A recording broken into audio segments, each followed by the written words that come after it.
On a July morning in 2016, 45-year-old Nick Morales sped down a desert road in Marana, Arizona, just outside of Tucson. Nick saw the mountains in the distance as he drove past several large airplane hangars and a massive 7,000-foot runway. Then Nick slowed down, turned off the road near a white concrete office building, and pulled into the parking lot of Marana Aerospace Solutions.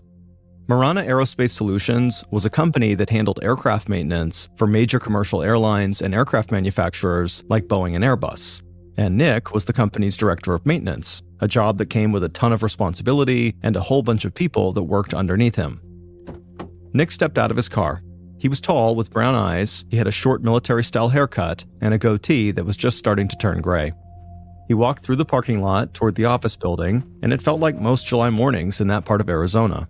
It was already 95 degrees Fahrenheit, and Nick knew that even by midday, it would be at least 10 degrees hotter.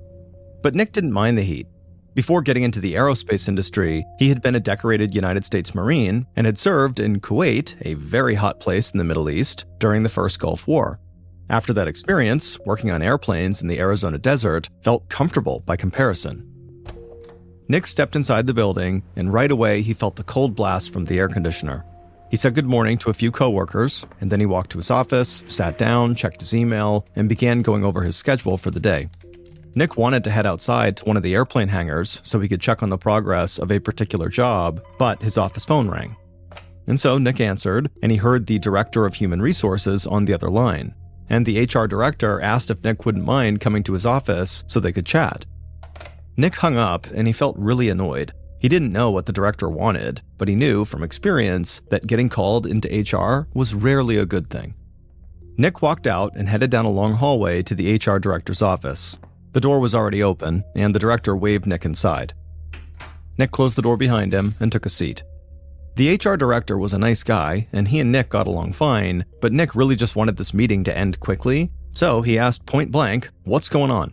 And the HR director said, one of Nick's employees had recently filed a complaint against him. Now, Nick knew the HR director was not going to tell him who actually filed this complaint, but Nick wanted to know what the complaint actually was. And the director told him that the employee basically complained that Nick was way too hard on his team all the time. Nick shook his head. Complaints like that made no sense to him. If somebody was not doing their job the right way, Nick just told them. He wasn't trying to be mean, he was just trying to be efficient. A lot of his team members figured that Nick's straightforward and often harsh management style just stemmed from his military background. But that actually was not the reason. Nick knew working on aircrafts affected the lives and safety of other people, and so he saw no room for error. So if somebody did their job poorly, he had to make sure they knew about it. The HR director understood where Nick was coming from, and he wasn't planning on taking any immediate action against Nick or anything. He just wanted Nick to know what was going on. Nick left the office and walked outside into the hot Arizona sun. As he paced around for a second, he thought about the HR complaint more and more, and the more he thought about it, the more annoyed he got, because he was actually pretty sure he knew who made the complaint. James LePan, a safety inspector on Nick's team, had recently clashed with Nick at work. Nick had caught James parking in a restricted area, and he let him have it. Then Nick saw James spending time on his personal tablet during work hours, and again, he let him have it. While Nick felt like what he did was justified, he knew there was a pretty good chance James did not feel the same way. Eventually, Nick began walking towards an airplane hangar that was off in the distance. He could have driven over, but he figured, walking would help him clear his head. As he walked, Nick couldn't help but think about maybe confronting James about this whole complaint, but he knew, that would be a mistake. He didn't even know for sure if James really was the guy who made the complaint. And Nick knew he really could not afford to keep drawing the attention of HR. Nick had had run-ins with the HR department before, but those run-ins had nothing to do with his actual work. Nick had been described by many as a ladies' man, and he had lived up to that description during his time at Marana Aerospace. He had dated at least 3 women he had worked with, and there was a pretty good chance there were more women at work, but Nick wouldn't admit to them. And 2 of those 3 relationships that he admitted to ended really badly.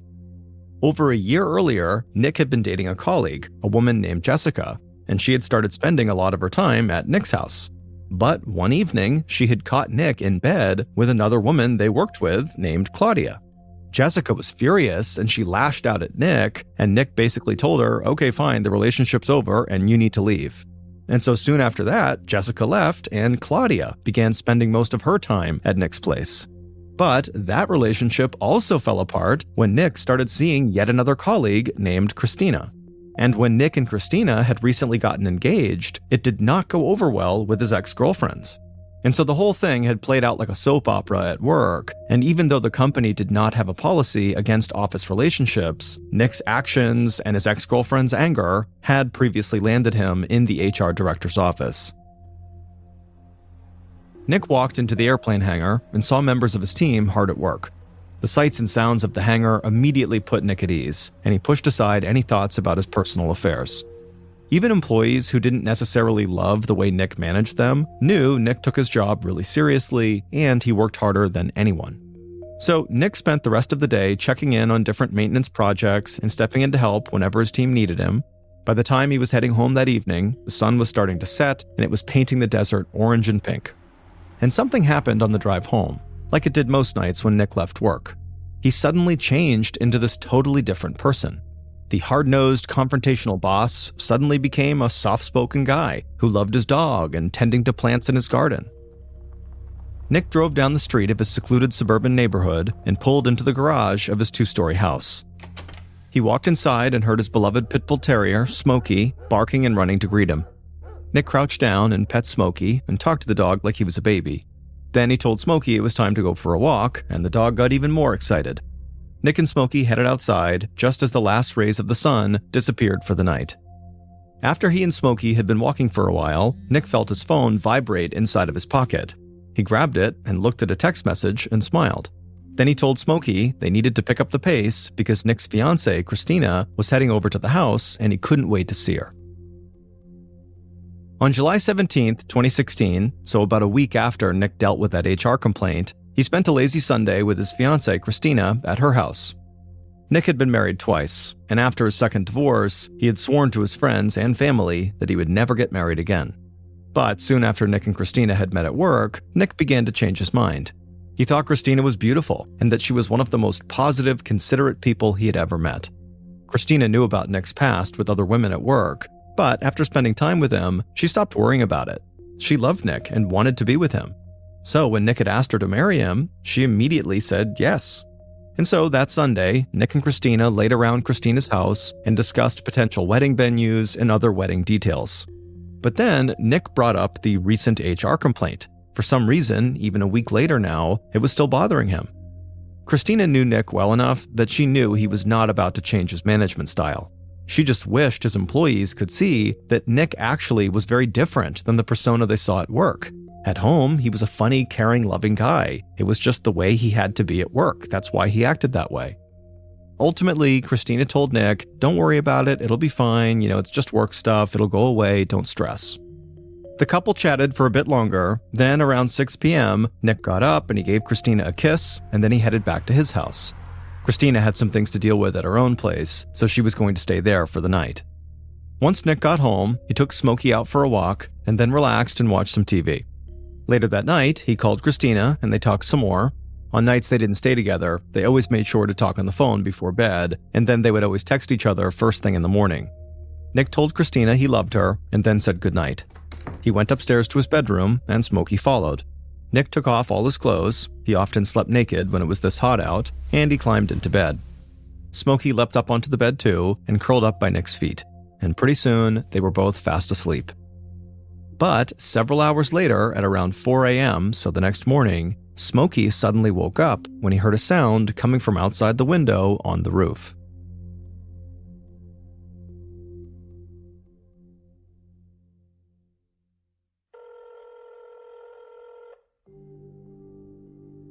A few hours later, at around 8:30 a.m., Christina listened to Nick's voicemail for the third or fourth time, and she had no idea what was going on. Nick woke up early every day, and he usually headed out to work by 6 a.m. So when Christina didn't stay with Nick, she always woke up to a good morning text from him. But Nick did not text her that morning, and he wasn't answering his phone. And when she had called into work, someone in Nick's department said he hadn't shown up yet. Nick never overslept, So Christina worried that maybe he had gotten sick the night before and wasn't feeling well enough to get out of bed. Christina hung up her phone, slipped it in her purse, and walked out to her car. She drove right over to Nick's house. A few minutes after 9 a.m., Christina parked her car right out front of Nick's, and as soon as she got out, she instantly knew something was wrong. She could hear Smokey barking loudly from the backyard. Smokey always slept in the bed, and that included the nights when Christina stayed over. And even if Nick had let Smokey outside that morning, he would never have left the dog by himself barking like that. Christina rushed up to the front door and used the house key Nick had given her to open up the door. She walked inside, and what she saw totally confused her. There were all these cleaning products just laying out on the living room floor, like someone had just literally dropped them and then run away. She called out to Nick, but got no response. So she walked upstairs and headed down the hallway towards his bedroom. When she got to the bedroom, she found the door was cracked open. From the hallway, Christina again yelled for Nick, but again, there was no answer. So, after taking a deep breath, Christina pushed the bedroom door open and walked inside. And immediately, she began crying and shaking her head. Nick was laying still on his bed, totally naked and covered in blood. Christina grabbed her phone and dialed 911. Her voice cracked, and she couldn't hold back the tears. She told the dispatcher she believed her fiancé had been shot.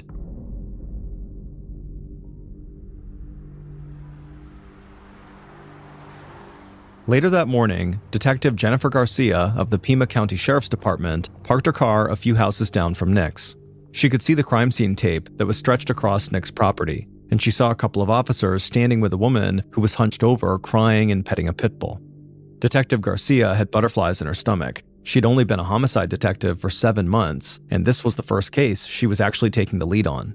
But Garcia had been preparing for this moment since she was a little girl, really since the first time she saw her grandfather in his police uniform. She had known, even back then, that she also wanted to be a cop when she grew up. And it just so happened that Garcia grew up to be really smart, and she had a keen eye for evidence. So, at a relatively young age, she had already proven to be a very skilled detective. But Garcia knew leading an investigation was a different thing altogether. Still, she believed she was ready. So she took a deep breath, stepped out of her car, and began walking towards Nick's house. Detective Garcia spoke briefly with a few of the officers who had first arrived at the scene. They told her the woman who had found the body, Christina, had identified the victim as her fiancé, Nick Morales. Christina had told the officers about where Nick worked and what his job was, and she also told them that he was a former United States Marine. Garcia thanked the officers, then put on her gloves and headed inside the house. Then she, along with several forensics analysts, started to make their way through the house. And a few things immediately stood out to Garcia. She saw the cleaning products on the living room floor, then she found that the cabinet under the kitchen sink where the cleaning products had most likely been stored was left open. Now, she hadn't even seen the victim yet, but it looked to her like somebody had tried to clean up evidence they left behind, but had abandoned the job. Garcia headed upstairs and into the bedroom, and she saw a ballistics expert cataloging evidence. The ballistics expert told Garcia he had found multiple bullet casings from a .45 caliber handgun. And these casings had a distinct manufacturer's mark on them. There were 5 stars on the head of the casing. Then Garcia walked over to the bed and got a good look at Nick's body. Blood spatter covered the sheets and parts of the wall behind him. But Garcia also noticed some spots of blood that were all over the carpet by the window. And she noticed there was a big square of the carpet that had been cut out, like someone had removed a portion of the carpet. She also noticed a small pile of shattered glass, and so it looked like the window had been broken and then opened. Garcia was pretty sure the window is where the killer had entered the house, but since Nick's bedroom was up on the second floor and not the first floor, she needed to figure out how the killer would have gotten access to the second floor window. Garcia stepped away from the window and walked into the bathroom that connected to the bedroom. She saw more blood spots on the floor, but that really was not the thing that caught her attention. The thing that caught her attention was the bathroom floor had the distinct smell of mouthwash all over it. Garcia thought that was really weird, and she wondered if maybe it was somehow connected to all the cleaning products downstairs, like somebody had tried to disinfect the bathroom floor using this mouthwash. Garcia let the ballistics and forensics team continue their work inside, and she headed downstairs and out to the backyard. And once she was in the backyard, she turned and looked up, and she could see Nick's bedroom window up on the second floor, and she could also see there was a ladder lying on the ground right below it. And so Garcia walked over and picked the ladder up and placed it up against the side of the house. And with this ladder, she was able to climb up and actually get on this small roof that basically sat at the first floor level and kind of wrapped around the small backyard patio, almost like an awning. And she could stand on that awning and actually could see directly in to Nick's bedroom. And there was actually enough space on this little roof that if you wanted to, you could walk over and actually climb into Nick's bedroom window. Garcia climbed back down the ladder, and she already had a pretty good idea about how Nick's killer actually carried out their attack.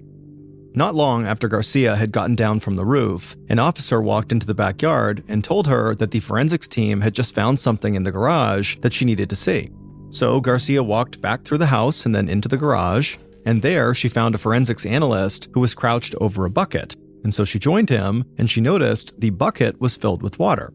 The analyst pointed to several small threads that were floating in this water, and the analyst told Garcia that these were carpet fibers, and he was almost positive they matched the fibers from the carpet inside the house. And so this discovery helped Garcia make sense of all the cleaning products in the living room and also what she'd seen upstairs. Garcia thought the killer had probably spilled their own blood and tried to clean the carpet and even cut out a piece of it to get rid of that evidence, but they had failed. So Garcia hoped the forensics team would find enough DNA samples to point her right to the murderer.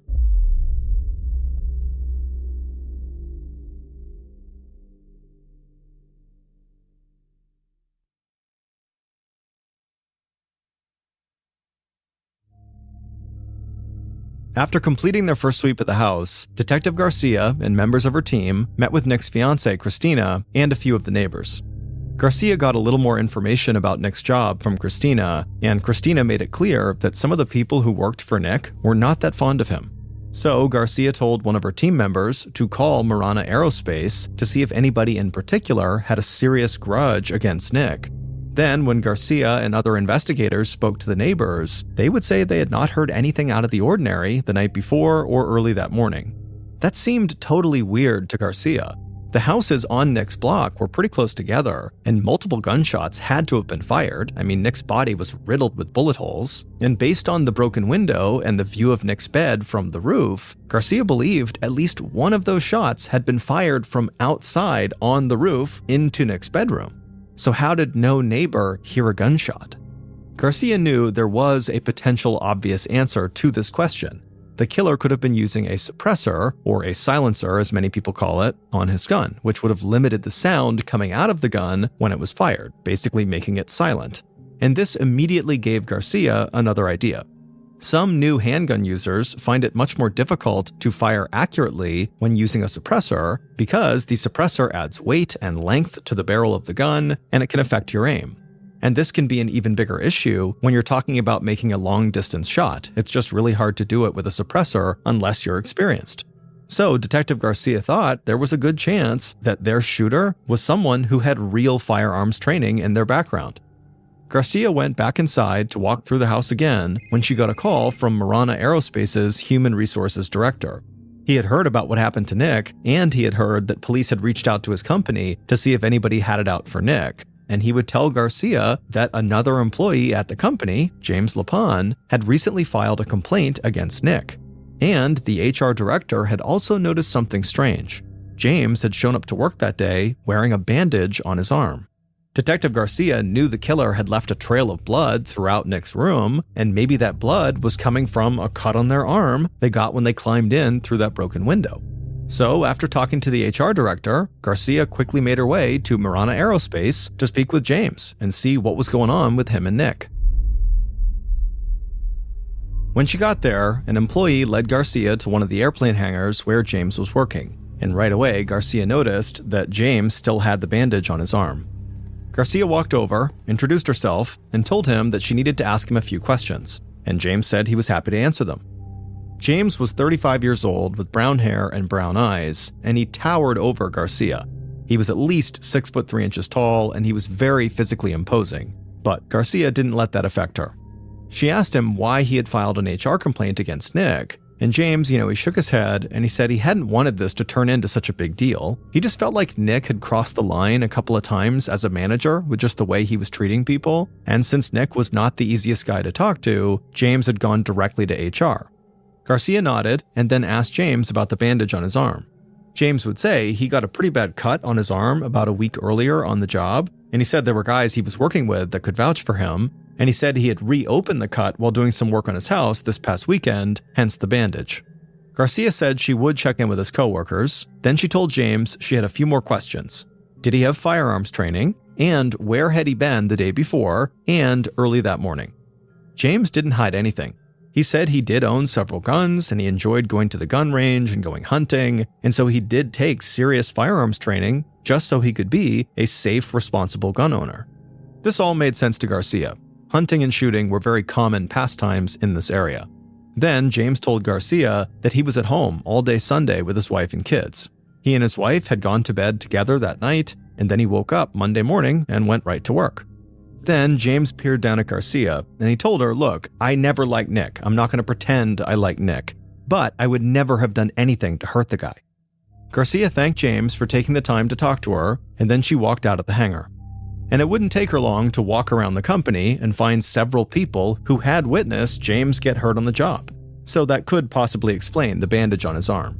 But after making the rounds at Marana Aerospace, Garcia quickly realized that a disgruntled employee like James might not be the most likely suspect, because she heard that Nick had made at least a couple of women he worked with really, really mad. And this had to do with romantic relationships, which historically absolutely lead to murder and conflict and violence.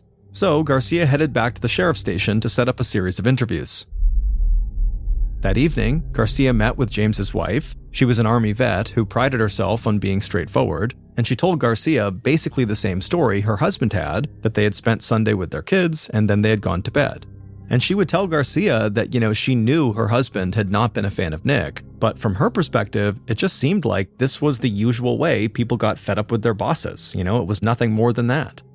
Detective Garcia thanked her for coming in. It was too early to cross anyone off the list of potential suspects, but James's wife had not given Garcia any reason to doubt that she was telling the truth. So now, Garcia turned her focus from Nick's work life to his romantic life. On July 19th, a day after Nick's body was discovered, Garcia sat across the table inside of a cramped interrogation room from one of Nick's ex-girlfriends, Claudia Banks. Claudia got really animated when she spoke, and she seemed very ready and willing to talk a lot. But what Claudia had to say was really not what Garcia had expected. Garcia assumed she was in for an angry rant over a jilted lover. But instead, Claudia told the detective that Nick had been really awesome. She said he was a great listener and a lot of fun to hang out with. Garcia sat there for a second feeling stunned. From what she'd heard back at Marana Aerospace, Nick's exes had been really mad at him, and some had even complained to HR about him. Claudia said she did not fit that description at all. She said she was totally happy for Nick when he got engaged, and now she was devastated that he was gone. Then Claudia got a very angry, serious look on her face, and she told Garcia there were two people police really needed to speak to: Nick's other ex-girlfriend, Jessica Stillwell, and her own ex-boyfriend, Justin Skinner. Garcia leaned forward in her chair. She had not heard Justin's name before. But Claudia said that, when she and Nick were together, their relationship had actually come after they had broken two other people's hearts. Remember, Nick had kicked Jessica out of his house after she caught him cheating on her, and Claudia was pretty sure Jessica had never forgiven Nick for that. And Claudia dumped her boyfriend at the time, Justin, to be with Nick. But according to Claudia, this was not even the most significant part of the story. Claudia said on Sunday, the night before Nick's body was found, she had been hanging out with her mother at a bar when out of nowhere, her old ex, Justin, walked in. Claudia said she had done her best to avoid Justin after they had broken up because he had gone full-blown stalker mode, hanging out outside of her work, following Nick in his car, and stuff like that. And at the bar that Sunday, Justin had tried to talk to Claudia, but she wasn't having it, so she and her mother left. But then, just that morning, only a day after somebody murdered Nick, Claudia found a note on her front door. And the note was from Justin saying how sorry he was about Nick's death and that if Claudia needed someone to talk to, he was there for her. Detective Garcia stared across the table at Claudia. This story sounded too on the nose to be real. The stalker ex-boyfriend who hated Nick for, stealing his girl just happened to show up where she was the night before the murder, and then he had a note for her the day after Nick turned up dead? Garcia thanked Claudia and told her she could go now. The detective still wanted to talk to Nick's other ex-girlfriend, Jessica, but now it seemed like Justin was the highest on her suspect list.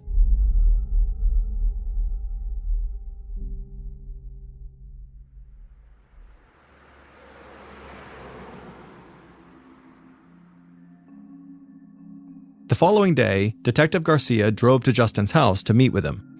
The temperature had hit 105 degrees Fahrenheit, and Garcia could feel herself starting to sweat just during the short walk from her car to his front door. She knocked on the door, and Justin let her inside.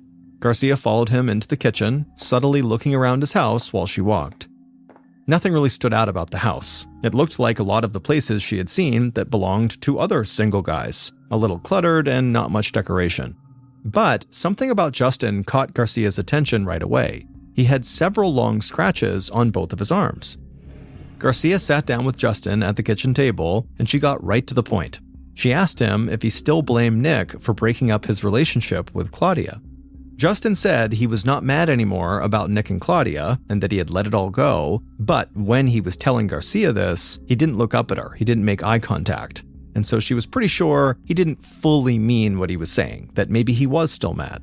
So Garcia said in response, if he had let things go, why had he shown up at the bar where Claudia had been on Sunday night, and why did he leave her a note just a day after Nick had been found dead? Justin's voice got real quiet, and he almost immediately began to backtrack what he had just said. He told Garcia that actually he did want to get back together with Claudia. He missed her. But he made it very clear he had nothing to do with Nick's murder. Garcia stayed on him and asked him about the cuts on his arms.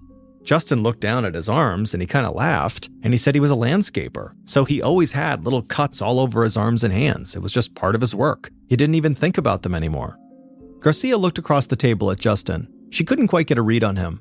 Was he a broken-hearted guy who was just awkward and overbearing in trying to get his girlfriend back? Or was he jealous and angry enough to go kill a man to try to get his girlfriend back? So Garcia asked Justin if he would provide police with a DNA sample. She said it would be quick and easy, she would just swab his cheek. But Justin shook his head and said, no, I don't want to do that. Garcia smiled and told him she totally understood. Something like this could feel very invasive. Then Garcia stood up, and for a second, it must have seemed to Justin like she was about to leave, but she stopped and turned around and leaned in towards Justin, and with a smile on her face, she told him the best way to clear his name and to make sure everybody knew he did have nothing to do with Nick's death was to provide a DNA sample right here, right now. Justin looked up at Garcia, and with a very determined look on his face like he was about to do something big, he told Garcia, okay, I will provide a DNA sample. A little while later, Garcia headed back to the station with Justin's DNA sample for testing. The results would take some time to get back, so she prepared to interview another potential suspect, Nick's other ex-girlfriend, Jessica Stillwell. Later that day, Garcia met with Jessica in the same interview room where she'd met with Nick's other ex-girlfriend, Claudia. But from the moment Jessica sat down, Garcia could tell this interview was going to be very different from her interview with Claudia. Jessica looked angry, and unlike Claudia, she did not think Nick had been really awesome. She said Nick had cheated on her in full view of her and then totally broken her heart by basically kicking her out of the house and not caring at all about her. But she said that was not the only reason she had been so upset. Jessica also had a daughter, and when things fell apart with Nick, her daughter had been spending a ton of time at his house too, and so she was really sad. She missed Nick, and so the whole thing had just screwed up this little girl's life. Garcia listened and nodded along as Jessica spoke, like she was a friend who Jessica could confide in. And as she did this, it struck Garcia that if Jessica was involved in Nick's murder, she really was not trying to hide it. This was a woman who obviously carried a very serious grudge against Nick. Finally, after several minutes of ranting and raving, Jessica stopped talking. So Garcia asked her where she'd been on Sunday and then Monday morning, the time period when Nick was killed. Jessica said that she and her daughter had stayed at her mother's house the entire weekend, and then she woke up and drove to work from there on Monday. Garcia asked if Jessica would mind handing over her phone for a little while before she left. Garcia explained that police could download information and text messages from her phone, and that would be the easiest way for them to confirm Jessica's alibi. They would be able to tell if she really had been at her mother's house. Jessica had no hesitation. She reached into her pocket and put her phone on the table and told Garcia the police could do whatever they needed. She was telling the truth, and so she had nothing to hide. Garcia thanked her and then left the room with the phone. And at this point, police conducted a forensics download on the phone that would provide them with cell phone location data. But it would also give investigators a look at who Jessica had been texting with and what she had been saying in those messages. On July 21st, 2016, so 3 days after Nick's body had been found, Detective Garcia sat working at her desk. She had a handful of legitimate suspects, and she was still waiting on 2 pieces of evidence that could potentially break the case wide open: Justin's DNA results and a complete view of all Jessica's text messages. In the meantime, Garcia went back over her interviews from Nick's work to see if she had overlooked anything. Then Garcia's phone rang, and it was Nick's brother on the other line. Garcia had spoken to him once before, soon after Nick's death, but he said this call had nothing to do with that first interview. Nick's brother said he had just talked to one of Nick's friends, and this friend was pretty sure he had important information about this case. Garcia took down the friend's details, thanked Nick's brother, and then called Nick's friend. The guy was at work, so Garcia told him not to go anywhere. She would head right over. Not long after the call, Garcia made her way through Tucson and arrived at a metal fabrication shop that Nick's friend managed.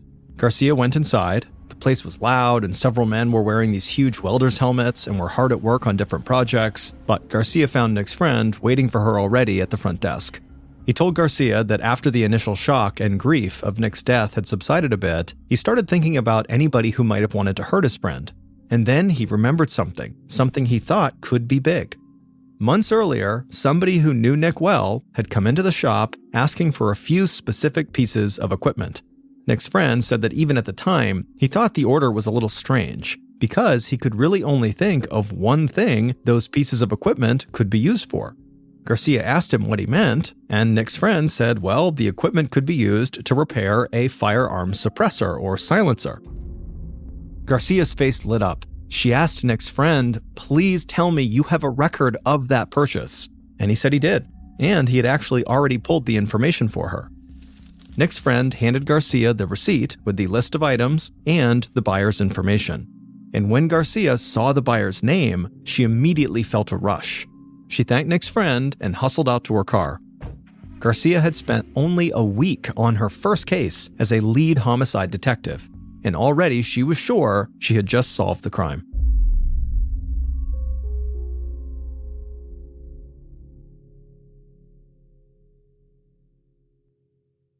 Based on that receipt from the metal fabrication shop, multiple interviews, and evidence collected throughout the investigation, here is a reconstruction of what police believe happened to Nick in the early morning hours of July 18, 2016.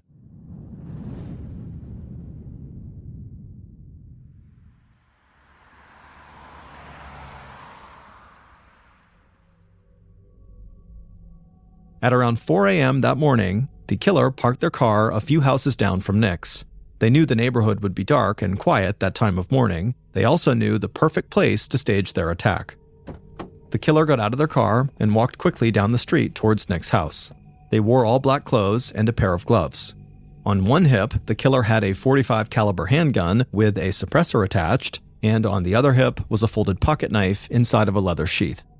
The killer avoided the glow of a few streetlights and then walked around Nick's house to the backyard. The killer hopped the low fence and scanned the yard. They saw a ladder leaned up against the wall where they knew Nick kept it. The killer moved across the yard quickly and quietly. They grabbed the ladder and placed it against the house near the back porch and climbed up onto that kind of small roof, that awning where you could easily see into Nick's bedroom. And so once up on that roof, the killer got in position kind of right outside of Nick's window. They knelt down, and from their spot, they could clearly see Nick in his bed. And so the killer took the gun off their hip, they took a slow breath, they raised their gun, and they fired. The glass in the window shattered, and the bullet struck Nick as he lay in bed. But the gun, because of the silencer, made virtually no noise, and so nobody in the neighborhood heard any of this happening. But the killer didn't waste any time. They took a few steps forward and reached through the now shattered window. They unlocked the window, opened it up, and began to climb through it. The killer heard the sound of a dog barking inside the room, and they felt a piece of broken glass cut into their arm as they climbed through. The pain stung, but they couldn't worry about that now. The killer landed on Nick's bedroom floor, and they saw glass from the window all around them. Nick's dog barked and ran around the room, but it did not attack the killer. The killer looked over at Nick, who was lying in bed, and the killer could see Nick was not moving. But the killer didn't want to take any chances, and so as they walked across the room towards Nick's bed, the killer raised their silenced pistol and fired multiple shots into Nick's body. And then finally, when the killer was standing right over Nick, they aimed their gun right at Nick's forehead and shot him one more time, execution style. And so at this point, there was no question Nick was deceased. But the killer felt that sting from the cut on their arm, and they glanced back to see there was a trail of blood dripping behind them. And so the killer started to panic, and the dog kept on barking, which really stressed the killer out. And so the killer slipped their silenced pistol back into their waistband, and then looked around the dark room, and then headed towards the bathroom door. They stepped inside the bathroom, turned on the light, and then stuck their arm under the sink and began to wash off their cut. But when the killer turned to leave, they saw there was blood still on the bathroom floor from their cut.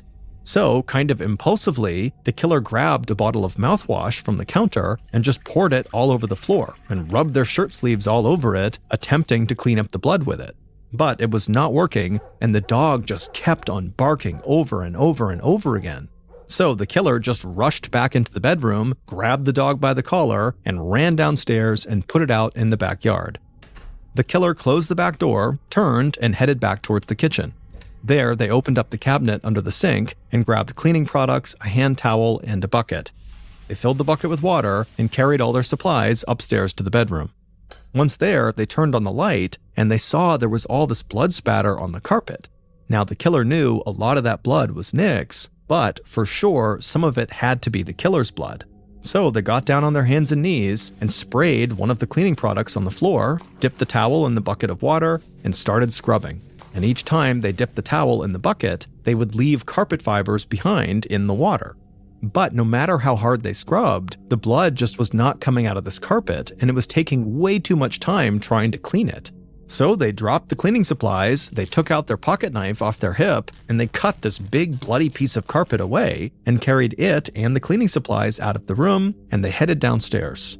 But by this point, the killer was well aware that things had really not gone to plan, and at this point, the killer just wanted to get the heck out of the house. So they just dropped the cleaning products on the living room floor, but they held on to that towel they were using to scrub the carpet, as well as the actual chunk of carpet they cut away. Then the killer also hid the bucket of water in the garage, hoping nobody would find it. Then the killer ran back upstairs, went into Nick's bedroom, they climbed back out the window onto that roof, then he climbed down the ladder and then lowered the ladder onto the ground so it didn't look as obvious that he had used it to climb to the second floor, and then he climbed over the exterior fence around the property, leaving behind Smokey the dog in the backyard, and the killer just ran the rest of the way back to their car. The killer would then speed home, change out of their clothes, and put a big old bandage on their arm, and then drive into work at Marana Aerospace Solutions. James Lapon, the man who had filed that HR complaint, had murdered Nick. But James's reasoning behind the murder went much deeper than just some run-ins the two men had at work. It would turn out James was having an affair with Jessica, one of Nick's ex-girlfriends. And apparently, Jessica still talked all the time about Nick, and it totally drove James crazy, so he killed Nick. Garcia had first discovered this relationship between James and Jessica when Jessica had handed over her phone. They had seen the text messages between them. And soon after that, James had actually admitted to the affair as well. But he still at the time said he had nothing to do with Nick's murder. But investigators dove deeper into Jessica's text messages, and they found several exchanges between her and James that seemed really strange. In one of those messages, James implied he was going to, quote, handle his problems with Nick. In another, James asked what kind of dog Nick had, and Jessica told him it was a pit bull. Then, investigators found maybe the strangest message on Jessica's phone, Nick telling her to delete all of their text conversations. Soon after receiving those text messages, Detective Garcia received the DNA test results of her other major suspect, Justin Skinner. And Justin's samples did not match samples found at the murder scene. So Garcia definitely saw James as her primary suspect. After all, he even had this mysterious cut on his arm. Then Nick's friend at the metal fabrication shop had handed over the receipt from the customer who had bought equipment to potentially repair a firearms suppressor, and Detective Garcia saw James's name on that receipt. And so at that point, she was certain he was the murderer. Garcia got a warrant to search James's house, and when investigators did the search, they would find boxes of bullets inside of his house that had the same unique marking as the bullet casings found at the murder scene, the 5 stars on the casing head. And so at that point, police would arrest James for Nick's murder. Some investigators thought that Jessica could have been involved in her ex-boyfriend's murder, but she was ultimately never charged with anything connected to the crime. At James's trial, one of the most important testimonies came from his own wife. During the investigation, she had corroborated James's alibi. But when James was in prison awaiting trial, his wife had watched this movie in which an abused wife stands up to her abusive husband. And apparently when she saw this, it really spoke to her, and so it made her decide she had to tell the truth. James's wife admitted that she had lied to police. She said James was violent and abusive, and she was scared he would hurt her and her kids if she didn't do what he said. She told the jury she knew James had murdered Nick, and when he came home from killing Nick, he had told her exactly what to say to police. In the end, the jury found James guilty of first-degree murder, and James was sentenced to life in prison without the possibility of parole. On October 1st, 1950, Dr. Richard Wheat parked his car outside the Stanford University Hospital in San Francisco and walked towards the entrance. He lingered outside just for a moment and took a deep breath of the cool, foggy morning air. He readied himself and then headed inside. He weaved his way through the bustling, fluorescent hallways of the recovery ward. There were a few patients there he was eager to check on. He made his way to the room of one of the patients he'd been keeping an eye on for the past few weeks. It was a 75-year-old pipefitter named Edward Nevin Sr. Edward had been in and out of the hospital for months, but still nobody could quite figure out what was wrong with him. However, finally, a few weeks earlier, he'd had a surgery on his prostate, and it seemed to make him feel a whole lot better. He'd been recovering well in the hospital, and so now he was just a few days away from finally going back home to his family. But when Dr. Wheat opened the door to Edward's room, he was stunned by what he saw. The skinny old man laying under the sheets in bed turned to look at the doctor blankly. He didn't seem to recognize Dr. Wheat. Just a few days earlier, Edward had been lively and chatty. Now he looked pale and feeble. Dr. Wheat made his way over to Edward's bedside and asked him how he was doing. Edward groaned that he felt too weak to move. He developed a nasty cough, too. And more than that, it really hurt when he urinated, and his urine was also bright red. As Dr. Wheat listened, he nodded calmly and acted like everything was fine. But inside, he was very worried. A little blood in the urine was not out of the ordinary for a patient suffering from a urinary tract infection, or UTI. But it should not be so much that the urine was completely red. And it wasn't even clear if Edward had a UTI at all. So it seemed like something else must be wrong with Edward. Dr. Wheat knew he would need to do a thorough exam on Edward to really get a sense of what was going on here. Clearly, his condition was deteriorating. The doctor pulled out his stethoscope and placed the diaphragm on Edward's chest and then carefully listened to his breathing. And what he heard was just very rough breathing every time the man inhaled and exhaled, like there was a backup of mucus. To the doctor, it sounded like Edward had pneumonia, which is a lung infection.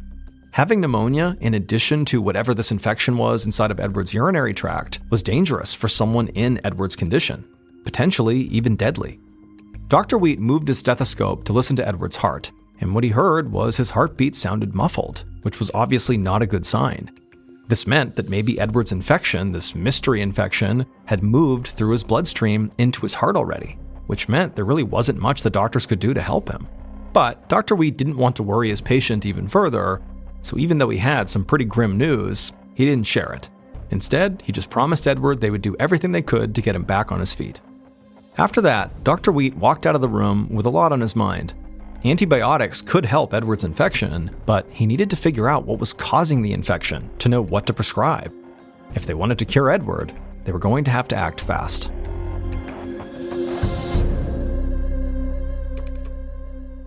Later that night, a few floors down from where Dr. Wheat had checked on Edward Nevin, a lab technician named Ann Zuckerman processed blood samples in the Stanford Hospital lab. She had hoped to be home by this point, but Dr. Wheat had asked her to stay back and check a few more tests. Dr. Wheat had told her all about Edward Nevin's case, how the man had an infection both in his lungs and urinary tract, and his urine was bright red. Dr. Wheat also said he had no idea what caused this infection, and he needed Anne's help to try to figure it out. Anne was not one to leave a mystery unsolved, so she had agreed to stay a bit longer to help Dr. Wheat. Anne checked the results of the test she had performed on Edward's blood, and the sample showed only one abnormality. Edward had tested positive for a bacteria called Serratia marcescens. Anne thought that was odd. She had heard about this bacteria before. She knew it was sometimes used to conduct experiments in laboratories, but they didn't use it at this hospital. Beyond that, she had never heard of anybody using it anywhere in the Bay Area. And so quickly, she grabbed a medical textbook off the shelf and thumbed through it to the right page that talked about this bacteria. It said that S. marcescens was usually harmless. According to the textbook, the bacteria was indeed sometimes used in classrooms for experiments, and also critically, the bacteria also produced a red pigment. And so Anne thought that must explain our patient's bright red urine. However, this bacteria did not explain Edward's lung infection. It did explain the potential urinary tract infection, because basically it showed he didn't have a UTI. Instead, the red urine was this pigment from the bacteria. But this bacteria, S. marcescens, was supposed to be harmless and was not in any way tied to lung infections. So why was this typically benign bacteria apparently making Edward so sick? Furthermore, how did he even come in contact with it?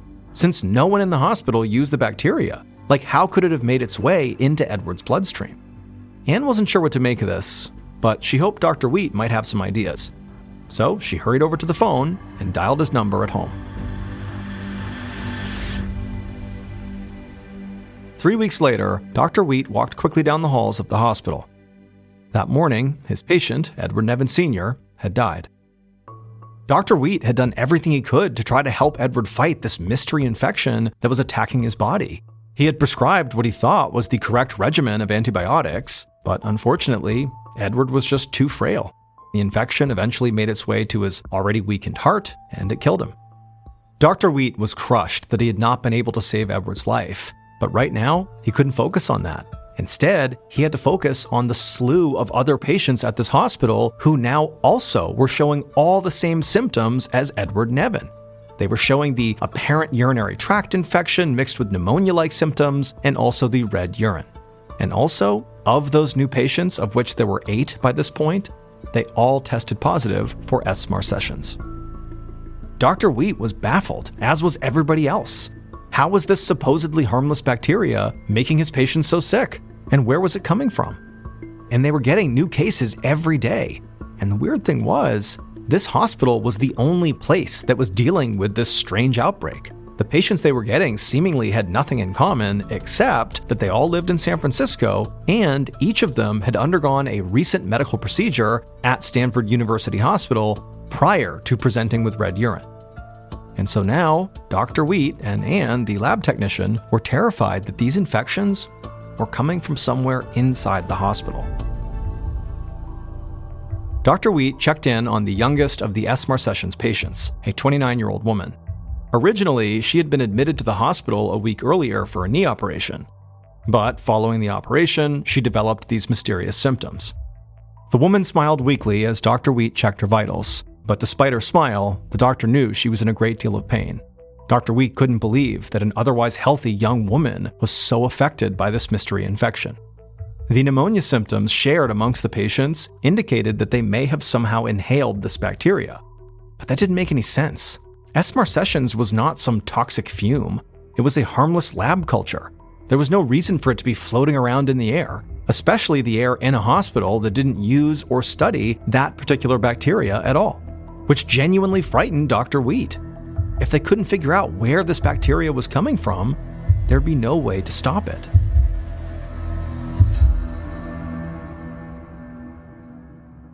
Almost exactly a year later, in October of 1951, Dr. Wheat was in his office at the hospital, and he felt a strange mix of pride and anxiety as he flipped through a copy of the AMA Archives of Internal Medicine. Inside was a report that he had co-authored with Ann Zuckerman, the lab technician, about the S. marcescens outbreak. Dr. Wheat thought back to a year earlier. In total, they had had 11 people show up with this mystery illness. The 11 patients ranged in age from 29 years old to 78 years old. Despite the tragedy of Edward's death, Dr. Wheat and Anne took solace in the fact that no other patients died.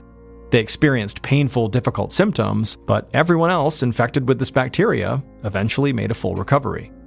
To contain the outbreak, the hospital had cleaned its equipment and kept the S. marcescens patients totally isolated. Thankfully, they didn't have any more cases after that. Dr. Wheat actually suspected at the time that there may have been more San Francisco residents with this bacteria in their bloodstream. However, they just never got sick enough to actually need hospitalization. And so despite the outbreak coming to an end, Dr. Wheat still had two big questions that were left unanswered. How did S. marcescens cause these infections? And perhaps most puzzling of all, where did the S. marcescens come from? Dr. Wheat set the medical journal back down on his desk. He and Anne had written the article in this journal to bring these nagging questions out into the public. Now, with their article published, he hoped that somebody would reach out and help him solve this mystery. Unfortunately, though, nobody ever reached out.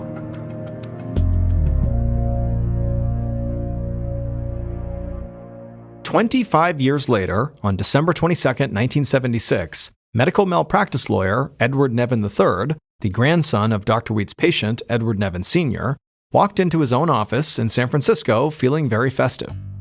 He was eager to finish up a few last cases before the Christmas holiday. Edward III had only just sat down when his phone rang. He figured it was one of his clients, so he picked up. The voice on the other end of the line introduced himself as Robert Bartlett. He was a reporter for the San Francisco Chronicle on the local stories beat. Edward was surprised by the call. He was just a small-time lawyer. What did a journalist want from him? Robert asked Edward if he had read the newspaper that day. Edward said no, he had not had time. Robert told him to pick up the paper and look on page 3. So Edward actually reached over and grabbed a nearby newspaper, opened it up, and he saw a shocking headline. And suddenly a terrible clarity settled over him. After a quarter century, Edward and his family now finally had an explanation for what actually happened to his grandfather. The headline on page 3 read, "Army Tested Biological War in San Francisco."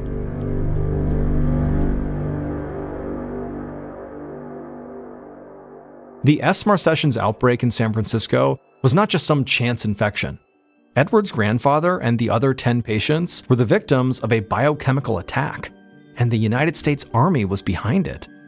On September 26, 1950, as part of a weapons test, Army officials aerosolized the bacteria S. marcescens and sprayed it directly into the San Francisco fog near the Stanford University Hospital. 2 days later, Edward Nevin developed all of his symptoms, the first known case of an S. marcescens infection in the city.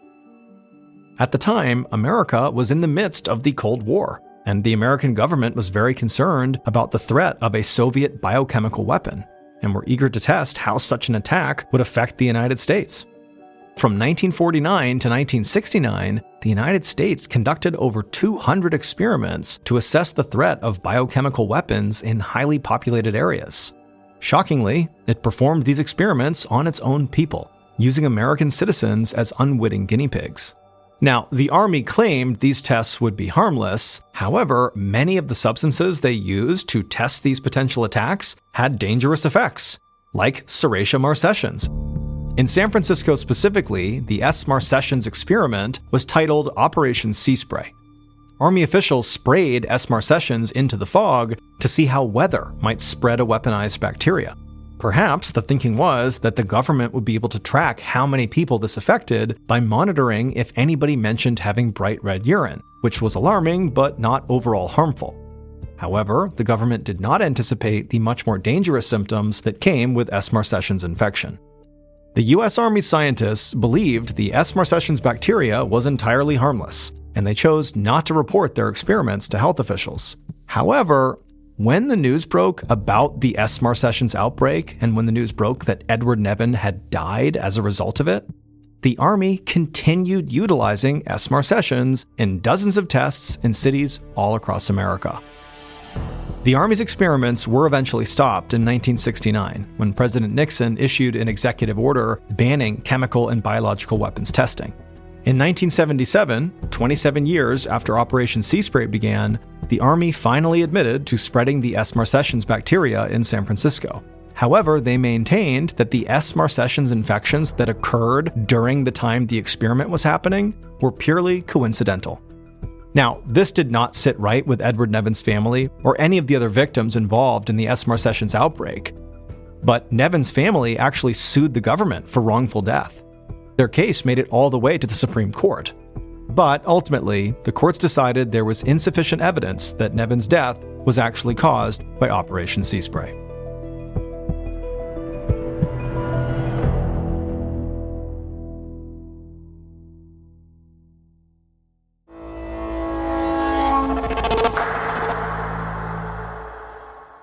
And now, here's our next story, Weather Warriors, for Redacted. In August 1963, a crowd of Buddhists gathered in a town square in Hue, a city in South Vietnam. Their protest was a silent one, but there was a palpable energy in the air. They were determined not to be beaten. Even though Buddhists comprise over 70% of South Vietnam's population, the president, Ngo Dinh Diem, had instituted a series of repressive policies against them. Months earlier, during a protest against a ban on Buddhist flags, 9 unarmed protesters were killed by the army. Since then, the Buddhists had carried out relentless, nonviolent gatherings. A number of monks had even set themselves on fire in protest of the president. From a 4th-floor balcony across the street, an American was keeping a close eye on the protest below. It didn't bother him that they had assembled, but as an agent of the CIA, he had orders to disband them. He watched as local police marched in against the protesters. They threw tear gas canisters into the crowd, sending clouds of vapor billowing up into the square. Many of the protesters started to cough, but most of them held their ground. The CIA agent knew they were going to need something stronger to get the protesters to leave. Then his radio crackled to life. A voice came through, asking for permission to take off. The agent picked up the receiver and gave the order. Their mission was a go. A few minutes later, the faint sound of an American carrier plane's engines zoomed overhead. It had become an awfully common sound over the past few months, and no one paid it much mind, except for the CIA agent. Gripping the receiver tightly in his fist, he looked up into the sky, his heart thrumming with nervous excitement. The scientists who had briefed the agent on the mission assured him it was possible. Still, until he saw it with his own eyes, it felt more like fantasy than reality. The plane passed over the square, and moments later, the sky darkened. The protesters looked up as the first fat drops of rain fell on them. From there, the rain steadily grew heavier. Within a few minutes, it was pouring, and the crowd scattered. The agent looked on, stunned by what he'd just seen. It actually worked. The protesters didn't respond to tear gas, but there must have been something about the rain that caused them to leave. Whatever the reason, the United States now had control of the weather, and they could use it anytime they wanted.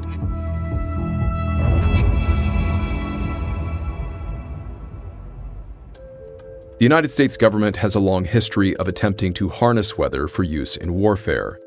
In 1871, Civil War General Edward Powers published a book speculating that large-scale battles had an impact on the climate. The following year, Congress gave him $10,000 to fire cannons into the sky in Texas, hoping they would cause rain. His experiments were unsuccessful, but the government never gave up its quest to control the elements. A century later, as the Cold War simmered through the 1960s and 70s, the United States military launched a new series of experimental operations. This story follows one of them. It was called Operation Popeye and was used during the Vietnam War.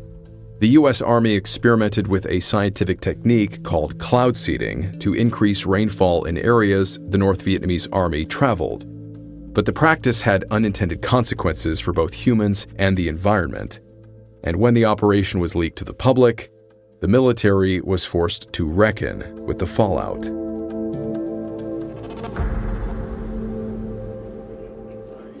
In early 1967, almost 4 years after the initial test to break up a Buddhist protest in South Vietnam, Lieutenant Colonel Ed Soyster was stuck in a stuffy meeting room at the Pentagon.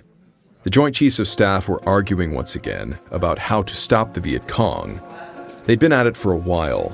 Ed sat by and held his tongue, but it wasn't easy. As the operations officer of a battalion stationed in Vietnam, he was one of the few men in the room with on-the-ground experience during the war. As his superiors squabbled over different strategies, all Ed could think about were the potential lives lost. The men who would die because of their plans, many who never wanted to serve in the first place. Still, Ed was a good soldier. He wasn't going to speak out of turn or contradict his bosses. He would wait until they asked him for his perspective. One of the top advisors hammered home that the military needed to target the Viet Cong supply route, the Ho Chi Minh Trail. The trail was a network of jungle roads and tunnels that stretched 1,000 miles through Vietnam and dipped into Laos and Cambodia. It allowed the Viet Cong to move throughout the region almost undetected. The Joint Chiefs lamented that they had tried almost everything to stop the Viet Cong from using the trail. Deforestation, deploying Agent Orange from helicopters, even carpet bombing hadn't been effective. They were running out of options. There was only one thing they hadn't tried yet. The Ho Chi Minh Trail was only accessible for part of the year. During monsoon season, it became pure mud. The tunnels were flooded, and the bridges would get washed out. If they could stretch the rainy season a bit longer, it could increase their chances of crippling the Viet Cong. And it just so happened that the US military had discovered a way to do precisely that. The secretive program was known as Operation Popeye, and it employed a new method of weather control called cloud seeding, a means of increasing atmospheric density and creating rain. The military had already successfully tested it in South Vietnam, which meant cloud seeding was ready for use on the battlefield. Ed remained expressionless, but inside, his mind was reeling. As a scientist himself, he had only heard rumors about the practice, but didn't think it was actually feasible. After the Joint Chiefs agreed that cloud seeding was their best option, they needed to select someone dependable to execute the program, someone with a background in science, someone with on-the-ground experience in Vietnam. They slowly turned to Ed Soyster. He swallowed hard. He'd never been put in charge of anything like this. But he would never turn down such an important assignment, especially one that came directly from the most senior military leaders in the country. He saluted and accepted his mission. The weather in Vietnam was now under his command.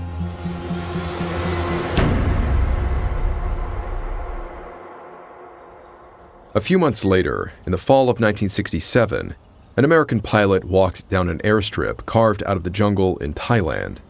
He looked up at the sky. The sun was finally peeking through the clouds. After months of monsoons, he was grateful to finally have a break in the weather. He knew it wouldn't last long, though, not if his orders from Lieutenant Colonel Ed Soyster were to be believed.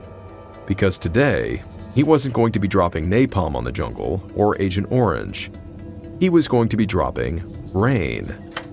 The pilot climbed into the cockpit of his C-130.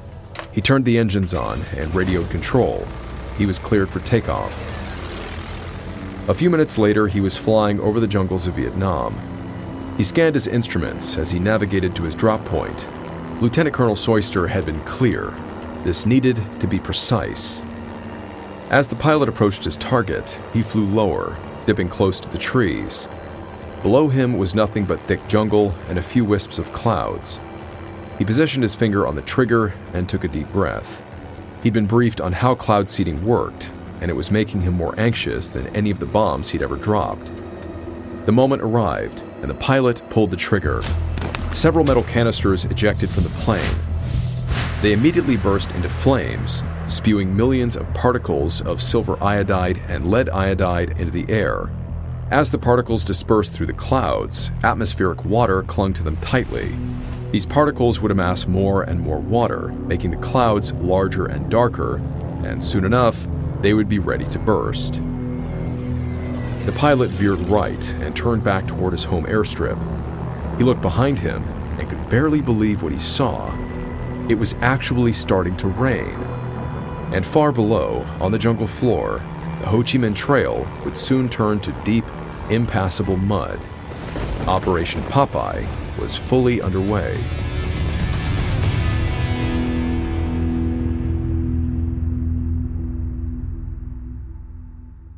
4 years later, on the morning of March 18, 1971, Dennis J. Doolin woke up with a headache.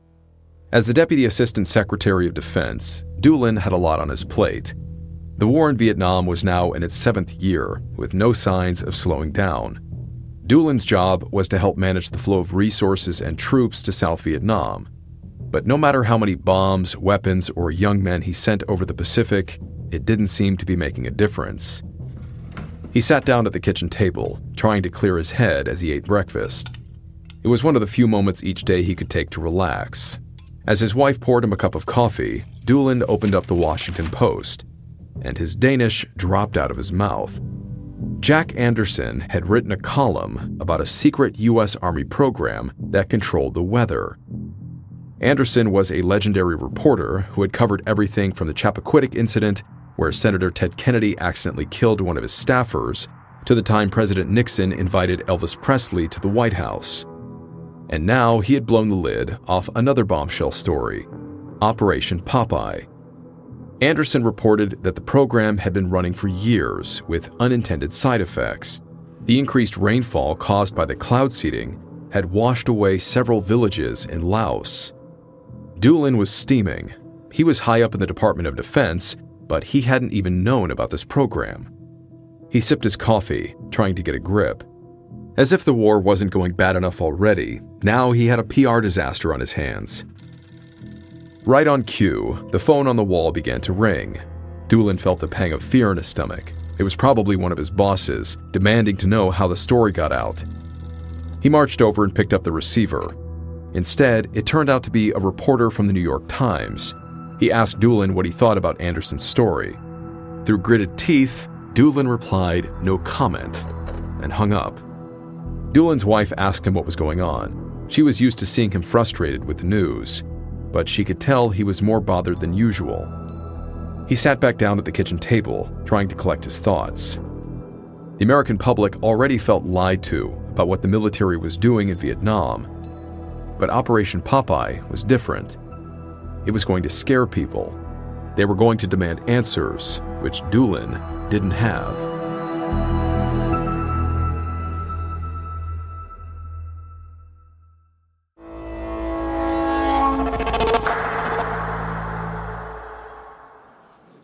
On March 20th, 1974, Rhode Island Senator Claiborne Pell leaned forward in his chair. He watched carefully as representatives from the Department of Defense filed into the hearing room. His frown deepened as he saw Dennis Doolin and Ed Soyster take their seats. It was almost 3 years to the day after Jack Anderson's first article about cloud seeding was published, and a year after U.S. troops had left Vietnam. The country wanted answers for the war, and for Operation Popeye in particular. Senator Pell wanted answers too. This hearing, held in secret, was a first step towards getting clarity about the program. Senator Pell adjusted the mic and launched into his questions. He looked down sternly at Doolin and Soyster and demanded to know what the military was doing with the weather in Vietnam. He asked why on earth newspapers like the Washington Post had a better picture of the story than the United States Senate. Doolin shuffled uncomfortably in his seat. He assured the senator that he also had no knowledge of Operation Popeye until the Post's article. Pell's eyes shifted to Soyster. He demanded to know why the Thai and Laotian governments weren't informed on specifics. Soyster cleared his throat. He began by assuring the committee members that the cloud seeding program was both safe for the environment and effective in deterring use of the Ho Chi Minh Trail. Beyond that, he only gave a vague response about the security risk of informing American allies about the cloud seeding program, and he wouldn't give specifics about why the operation had been kept under such a tight lid. Pell shook his head. This was typical. As a retired naval man himself, he knew a strategic non-answer when he heard one. He leaned into his microphone to make himself clear. This was what scared him, not the cloud seeding, but the secrecy. The military could have any number of programs that Congress had no idea about. It could not operate with such little oversight. Pell pressed on. He asked the men if there were any other weather control operations underway. What about hurricanes, typhoons? Doolin shook his head. The science to manipulate those kinds of weather events didn't exist. And in his opinion, contrary to Soyster's account, Operation Popeye hadn't even made much of a difference during the war. The Army's interest in controlling the weather was over. Pell raised an eyebrow. Doolin himself said he had no knowledge of Operation Popeye until Anderson's article was published, and his boss, Defense Secretary Melvin Laird, had lied to Congress when the story broke, denying the existence of the entire operation. So how could he possibly believe Doolin when he said that the Army had no additional projects aimed at controlling the weather? The men did their best to assure Pell they were telling the truth, but the senator wasn't convinced. He gave Doolin and Soyster their marching orders. Operation Popeye needed to be declassified. If the Army truly had nothing to hide, it was time the entire project was made public. Doolin and Soyster nodded.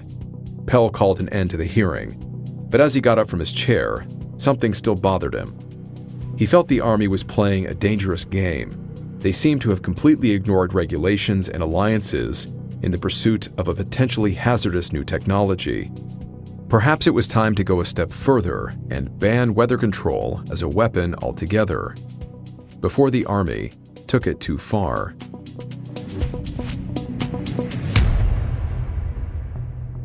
Operation Popeye was declassified 2 months after the secret Senate hearing.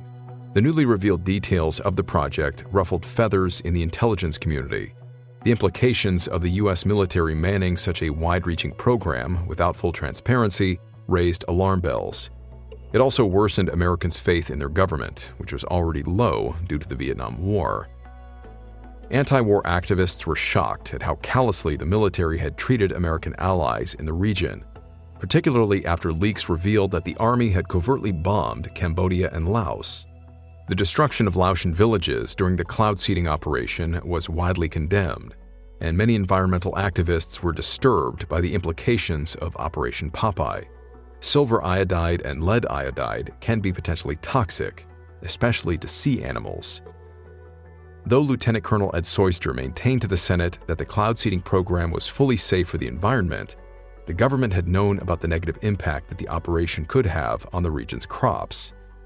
Following the backlash, Senator Claiborne Pell helped pass a resolution urging the government to pursue an international treaty against weather modification.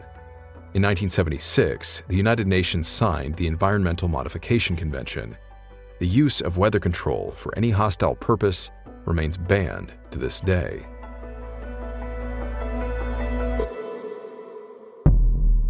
When the truth about Operation Popeye came to light, the country was already deeply shaken.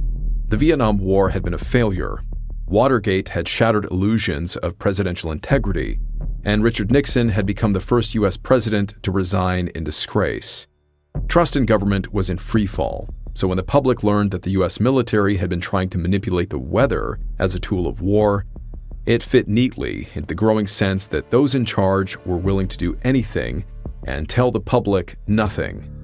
The impulse to question power is healthy, even patriotic, but when answers are withheld, suspicion and speculation fill the void. That's how we get from cloud seeding in Vietnam to full-blown conspiracy theories about things like mind-controlling chemtrails from jet exhaust or space lasers that cause hurricanes. Ironically, the government's efforts to conceal the truth often end up feeding the very paranoia they're meant to prevent. The less transparent institutions are, the more room there is for wild theories to flourish. And over time, these fantasies don't just distort reality. They chip away at our ability to act collectively, to trust one another, and to hold power accountable in any meaningful way.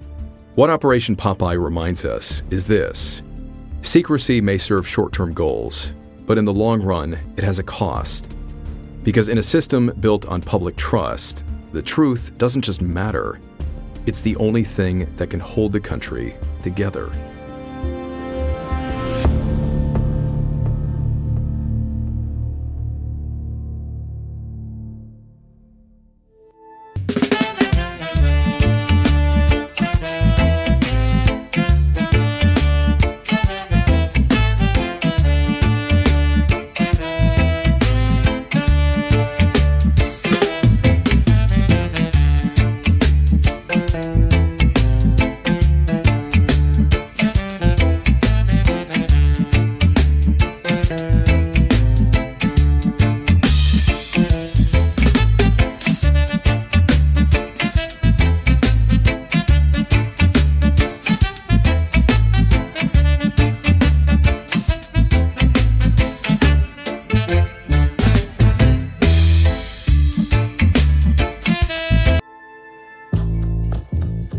Ballen Studios and Wondery, this is MrBallen's Medical Mysteries, hosted by me, Mr. Ballen. A quick note about our stories. They're all inspired by true events, but we sometimes use pseudonyms to protect the people involved, and some details are fictionalized for dramatic purposes. And a reminder, the content in this episode is not intended to be a substitute for professional medical advice, diagnosis, or treatment. This episode was written by Jake Natterman. Our editor is Heather Dundas. Sound design is by Andre Plus. Our senior managing producer is Callum Plews, and our coordinating producer is Sarah Mathis. Our senior producer is Alex Benedon. Our associate producers and researchers are Sarah Vitak and Teja Palakonda. Fact-checking was done by Sheila Patterson. For Ballen Studios, our head of production is Zach Levitt. Script editing by Scott Allen and Evan Allen. Our coordinating